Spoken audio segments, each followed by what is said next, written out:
Malam ini gua akan menyajikan sebuah peristiwa kelam, atau bisa dibilang pengalaman mengerikan dari seseorang yang berhasil gua ulik.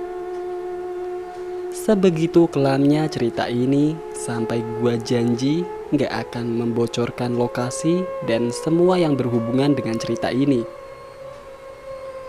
Untuk itu gua mohon kerjasamanya, dan selebihnya terima kasih sudah meluangkan waktunya.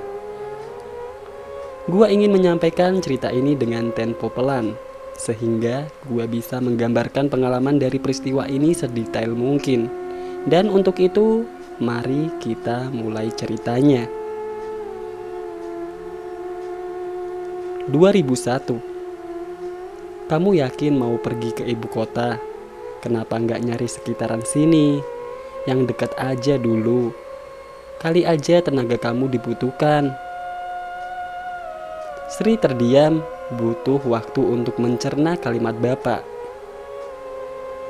Kerja apaan pak di sini?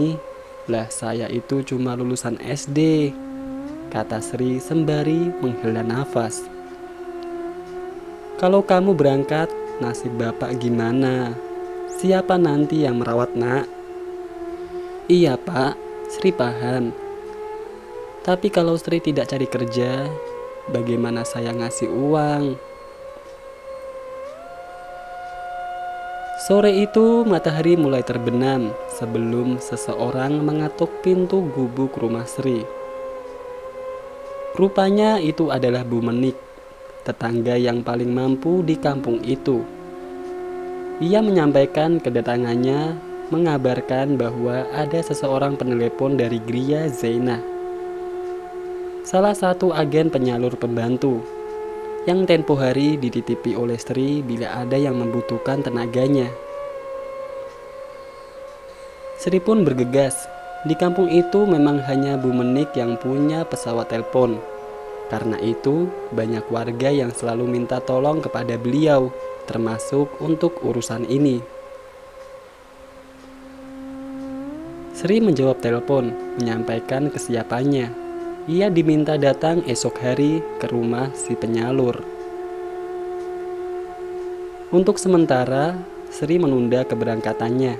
Ia berharap bila memang rezekinya tidak jauh dari tempat tinggalnya, ia akan menyanggupinya, mengingat bapak sudah tua dan mungkin ia tidak mau jauh dari anak sematawayangnya yang hanya lulusan SD seperti kebanyakan anak perempuan di kampung itu. Baginya, yang sekarang Sri pikirkan adalah ia harus mencari uang untuk menopang kebutuhan yang kian hari kian melejit. Untuk makan sehari-hari saja sudah susah. Untuk itu, Sri nekat melamar untuk menjadi pembantu di rumah orang yang mampu. Namun Sri begitu antusias. Meski ia janjian akan datang pukul 8, Sri sudah bergegas keluar rumah saat fajar pertama sudah menyingsing tinggi. Ia harus naik angkutan kota. Kampungnya ada di pinggiran. Butuh waktu 1,5 jam untuk sampai ke kota. Tibalah Sri di depan rumah besar itu. Meski dalam bentuk rumah, namun si pemilik sudah sangat terkenal sebagai agen penyalur tenaga kerja untuk orang yang mencari jasa PRT. Sri baru tiba dan dilihatnya sudah banyak sekali orang menunggu. Tampaknya Sri bukan satu-satunya yang datang. Butuh waktu lama untuk akhirnya nama Sri yang dipanggil. Ia masuk ke sebuah ruangan kecil, melihat si pemilik agen penyalur. Lalu ia menjelaskan bahwa kemungkinan ia butuh jasa PRT untuk satu keluarga. Namun ia masih harus diseleksi dan siang ini si keluarga akan datang. Namun sebelum keluarga itu datang, si pemilik jasa bertanya pertanyaan yang membuat Sri sedikit curiga. Lebih tepatnya pertanyaan mengundang banyak sekali pertanyaan. Salah satunya, Sri, ini benar kamu lahir Jumat Kliwon? Sri yang mendengar pertanyaan itu awalnya kaget, namun dengan tergagap Sri bisa menjawabnya. bila memang benar ia lahir di hari Kliwon. Namun ia tidak tahu bila itu hari Jumat. Si pemilik jasa mengangguk, seakan ia menemukan apa yang ia cari. Bagi Sri itu pertanyaan yang aneh. "Hari lahir kamu istimewa ya Sri," kata si pemilik jasa. Lalu kemudian ia membawa Sri ke ruangan lain yang lebih besar, lebih megah. Ia diminta untuk menunggu. Sayangnya sudah ada 2 orang yang sudah duduk di sana lebih dahulu. Tampaknya Sri sudah lolos. Selama berjam-jam Sri menunggu di sana. Ia sudah mengobrol dengan 2 orang yang duduk. Namanya adalah Erna dan Dini.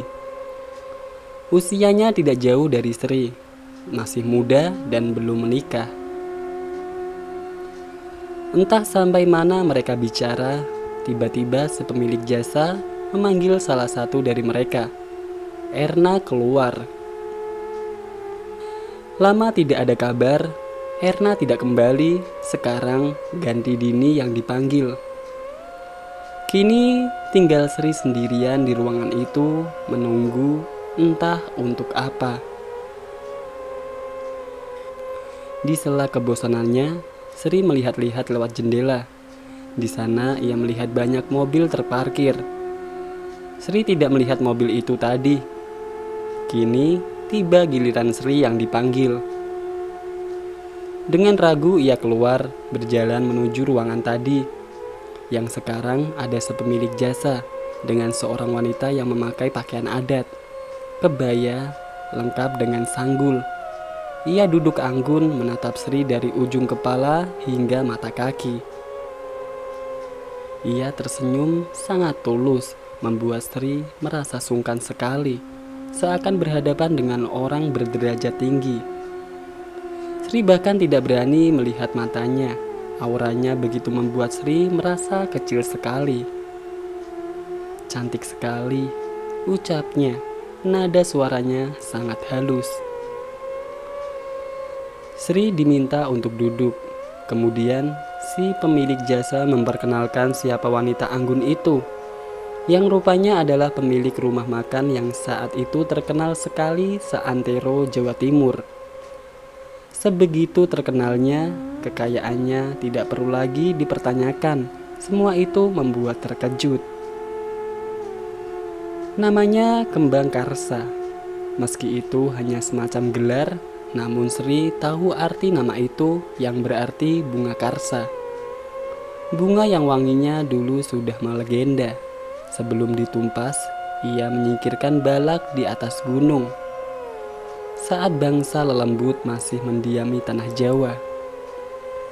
Semua orang di sini tahu cerita itu. Sri hanya menunduk, ia masih segan menatap wanita itu. "Angkat kepalamu nak, tidak usah takut begitu.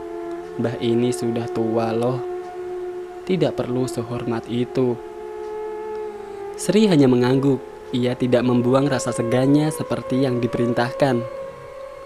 Tibalah saat Mbah Karsa mulai mengajukan beberapa pertanyaan yang sama. Mulai dari lahir, weton, penanggalan yang bahkan Sri bingung menjawabnya. Puncaknya saat ia menyentuh tangan Sri, ia tersenyum. "Nak, kamu mau kerja sama saya?" Sri mengangguk. "Kamu minta berapa untuk gajimu dalam sebulan?" tanya Mbak Karsa. Sri bingung menjawabnya. Kemudian dengan gugup ia mengatakan, 700.000 nek kalau bisa.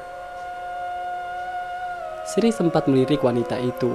Ia tetap anggun dengan senyumannya. 700.000, katanya. "Bagaimana bila setiap bulan ku kasih kamu 5 juta? Sri kaget bukan main. Gaji PRT tahun itu cuma 500.000. Sri pun setuju. Ia tidak tahu harus mengatakan apa. Bahkan ketika si wanita sudah pergi, si pemilik jasa tidak akan memungut uang sepeser pun dari Sri. Hal ini membuat serentetan kejadian ini semakin terasa aneh. Pekerjaan macam apa yang digaji setinggi itu? Sri mulai ragu. Ia pulang menceritakannya sama bapak. Namun, bapak mengatakan hal yang sedari tadi dipikirkan Sri. Firasat bapak kok buruk ya? Apa nggak usah aja cari yang lain? Namun Sri meyakinkan bahwa ia harus bekerja. Kapan lagi ia mendapatkan pekerjaan dengan gaji setinggi itu? Dalam hati kecil Sri, ia ingin melihat terlebih dahulu pekerjaan apa yang diberikan kepadanya.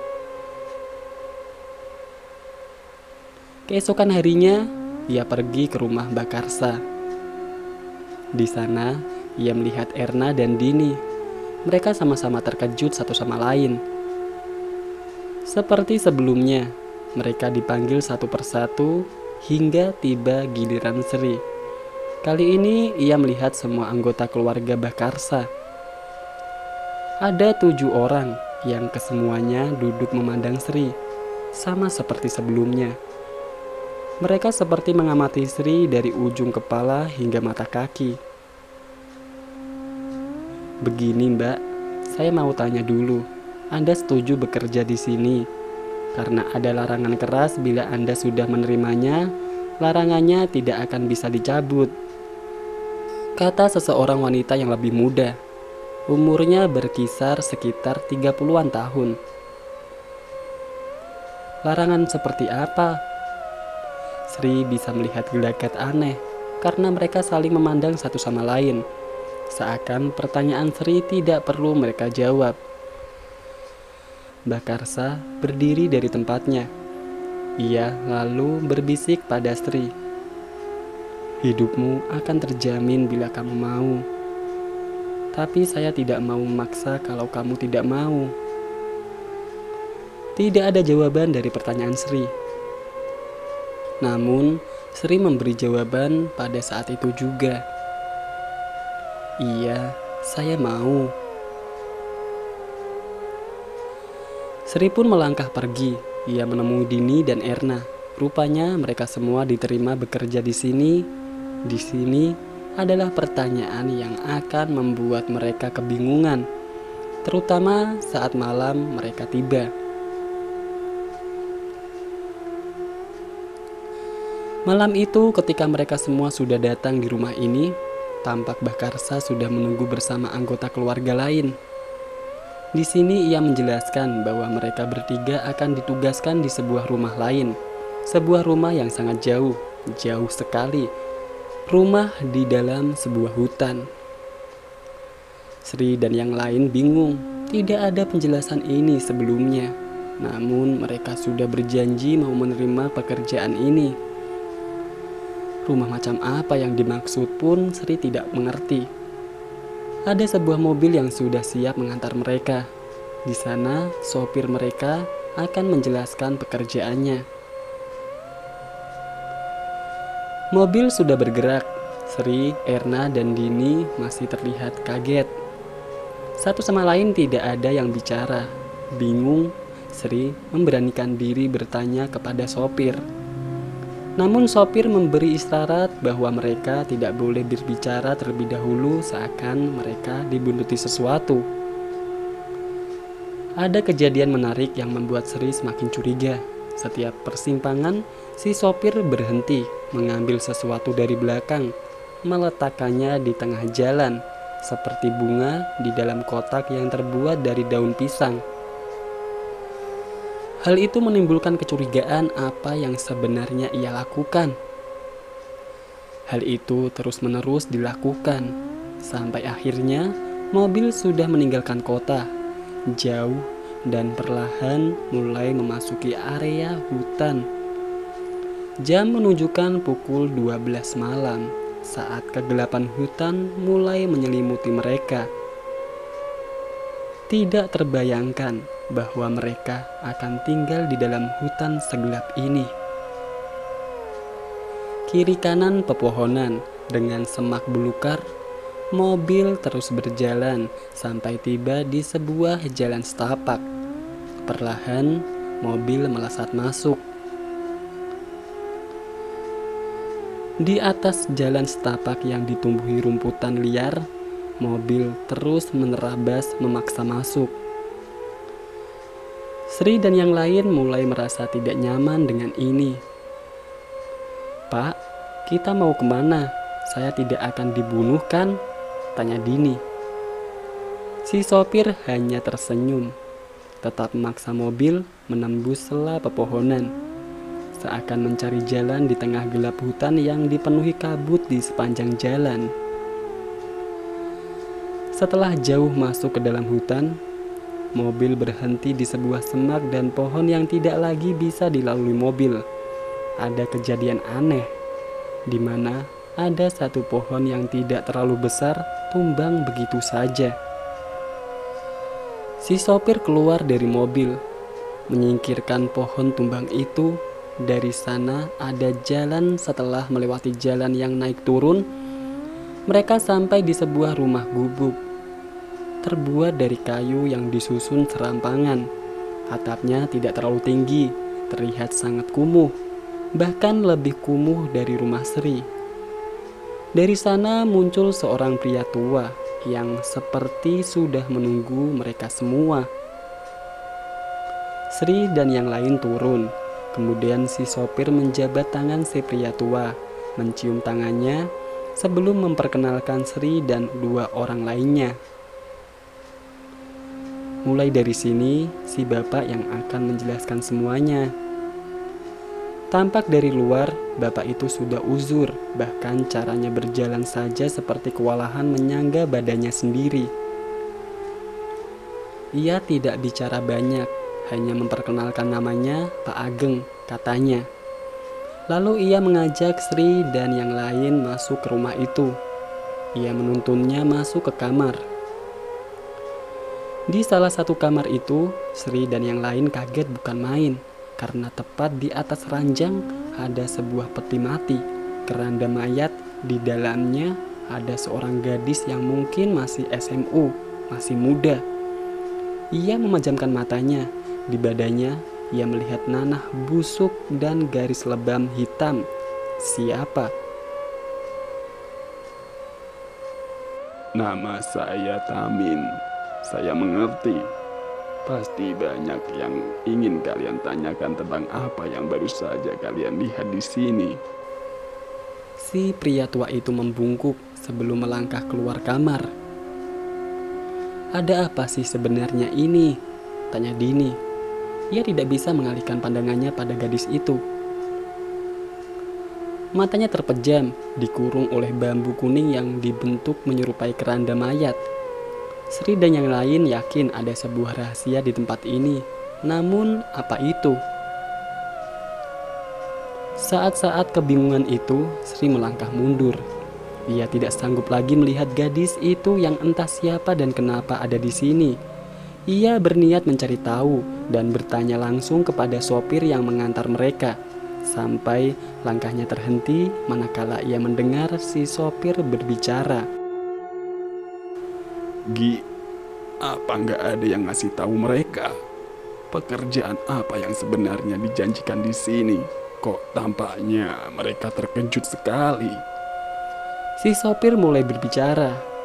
"Dereng Mbah, ngapunten." "Belum Mbah, maaf." Awakmu langsung balik tah? Nggak menea? tanya si Mbah.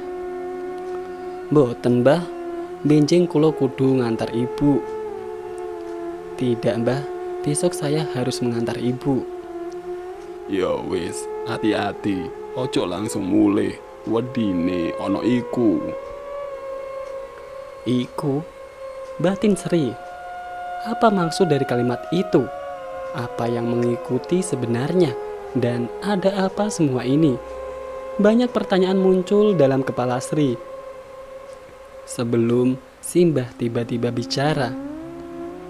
Metu wondo, aku wis roh awakmu nang kono. Keluar saja nak. Saya sudah tahu kamu ada di situ. Sri melangkah keluar, melihat cahaya mobil mulai menjauh, pudar, lalu menghilang. Celukon kancamu, ben ngerti alasan kene opo sedaya ana ning kene. Panggil temanmu biar mengerti kenapa kalian ada di sini. Sri pun memanggil yang lain. Mbah Tamin duduk di sebuah kursi panjang, matanya menerawang jauh di teras rumah gubuk. Sementara Sri dan yang lain berdiri siap dengan penjelasan tentang semua ini. Suasana hutan kian mencekam, setiap sudut pohon seakan hidup dan mengamati mereka. Sri merasa kecil di tempat ini. Aku isih iling, cah cilik ayu, ceria, randuwe duso. Aku masih ingat, anak kecil, cantik, ceria, belum punya dosa. Koyok cewingi yo, tapi cah cilik iku saiki nang ambang nyowo, perkara santet menungso laknat. Seperti baru kemarin rasanya, tapi sekarang anak kecil itu terbaring sakit melawan kodrat nyawanya hanya karena santet dari manusia biadab. Wajah Mbah Tamin menegang, kosakata kalimatnya seperti penuh amarah, membuat Sri dan yang lain bergidik ngeri. Cah cilik iku Dela, yo iku sing nang kamar. Anak kecil itu Dela, dia yang di kamar. Santet, ucap Sri dan yang lain bersamaan. Wajah Sri dan yang lain semakin menegang. Iyo, makane cah iku digawa nang kene. Disingitno ben iso tahan sampai ketemu awulurane. Iya, karena itu dia disembunyikan di sini biar bisa bertahan sampai ketemu cara memasang santetnya. Disingitno teko sinten, Mbah? Disembunyikan dari siapa, Mbah? Tanya Sri yang semakin tertarik, seakan semua yang ada di sini membuatnya penasaran. Mbah Tamin menatap Sri, matanya seakan tidak nyaman dengan pertanyaan itu. Akeh sing mbok rohi, luwe ape nggak roh wae. Banyak yang tidak kamu ketahui, lebih baik tidak tahu saja. Suasana menjadi hening sesaat. Mbah Tamin mengambil sebuah kotak, mengambil sejumput daun kering dari dalam kotak itu, memelintirnya dengan kertas. Sebelum menyesapnya kuat-kuat, asap mengepul dari mulutnya. Saiki tak uruki tugas jenengan kabeh ya. Sekarang waktunya saya memberitahu tugas kalian di sini. Mbah Tamin berdiri, ia seakan memberi tanda agar Sri dan yang lain mengikutinya. Ia berjalan di samping sisi rumah. Banyak sekali potongan kayu yang disusun. Memang rumah ini terlihat mengerikan. Dengan pencahayaan yang hanya dari lampu Petromax. Selain itu, kegelapan ada di mana-mana. Ia berhenti tepat di belakang rumah. Ada sebuah pagar bambu. Di sana, di dalamnya ada sebuah sumur. Di sana tempat untuk mandi dan tempat untuk mengambil air untuk kebutuhan hidup selama tinggal di sini, termasuk untuk membasuh sudo, tubuh mati, Dela yang terbaring tak bergerak. Hanya Sri yang berinisiatif bertanya, terutama ketika soal memandikan itu. Entah apa dan kenapa, Sri seakan tahu. Cara memandikannya pasti tidak sama seperti cara memandikan orang biasa. Hal itu membuat Mbah Tamin tersenyum, seakan mempersingkat penjelasan beliau tentang ini semua. Iya, cara ngadusine pancen ono tata carane. Salah sijine kembang piturupa. Iya, cara memandikannya memang berbeda. Ada tata caranya, salah satunya bunga 7 rupa. Mbah Tamin menunjuk sebuah tempat khusus di mana ada bunga dengan rupa berbeda diletakkan di atas tempeh. Dengan cekatan, Mbah Tamin mengisi baskom dengan air, mencampurinya dengan bebungaan itu, membawanya ke kamar tempat Della tertidur. Lalu ia melihat Sri memanggilnya. Dini dan Erna hanya mengamatinya saja. Ia diminta mengikat tangan dan kaki Della. Sri menuruti apa kata Mbah Tamin. Walau sebenarnya ia bingung kenapa Della harus diikat, setelah Sri menyelesaikan tugasnya, Mbah Tamin baru membuka keranda bambu kuning itu. Ia mulai membasuh badan Della. Sri ikut membantu, dan di sana Sri menemukan fakta mengejutkan lainnya. Perut Della membesar seperti mengandung. Sri yang membasuhnya menatap Mbah Tamin dengan tatapan bingung dan kaget. Namun Mbah Tamin tampak mengerti apa yang ingin Sri tanyakan. Setelah selesai dengan semua itu, keranda kembali ditutup dan kain yang mengikat Della dilepas satu persatu. Mbah Tamin melangkah pergi. "Bah," kata Sri mengejar Mbah Tamin. Di belakangnya ada Dini dan Erna yang tidak tahu apa yang baru Sri lihat. Engkau tak ceritani, nek awakmu wis siap. Nanti saya ceritakan kalau kamu sudah siap saja, kata Mbah Tamin. Tugasmu kabeh ngurus Della. Tugas kalian mengurus Della.